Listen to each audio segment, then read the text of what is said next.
مشروع عملاق من أهم مشاريع البنى التحتية في إيران. خلفنا أحد أكبر الجسور في الشرق الأوسط بارتفاع 136 مترا، يعرف باسم الجسر المعلق بالكابلات، ويضم كابلات خارجية وداخلية. نفذت أعمال الخرسانة بتقنية متطورة، ويفتتح قريبا ليربط طهران بمدينة كرج. في قلب هذا المشروع يقف جسر B1، وهو جسر خرساني صمم بتقنيات هندسية معقدة. يتكون المشروع من 22 جسرا خاصا، أبرزها جسر B1 الذي يعد رمزا لقدرات المهندسين الإيرانيين، ونفذ بأحدث التقنيات العالمية.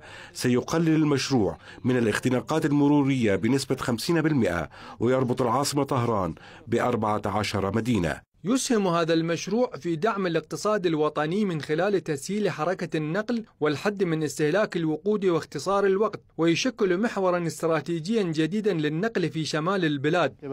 تتولى شركتنا مسؤولية إنشاء الطريق السريع الشمالي لمدينة كرج، وقد أنجز الجزء الأكبر من المشروع، ونتطلع إلى إكماله قريبا لخدمة المواطنين.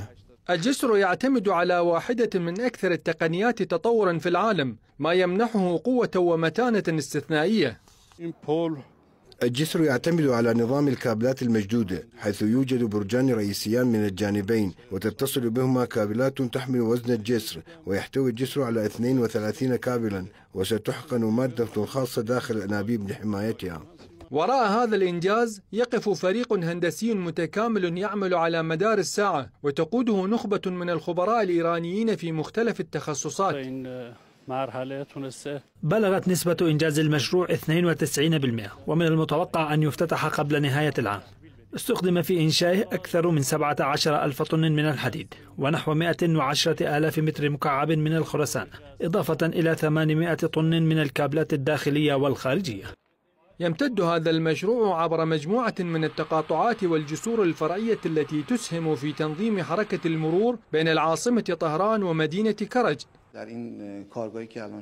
كما تشاهدون في الصورة، يعد هذا التقاطع من أكمل التقاطعات على طريق كرج الشمالي السريع، إذ يربط النفق وجسر B1 بالطريق الرئيسي القادم من طهران، ويتكون من 3 مستويات لتسهيل حركة المرور بين مدينة كرج والعاصمة.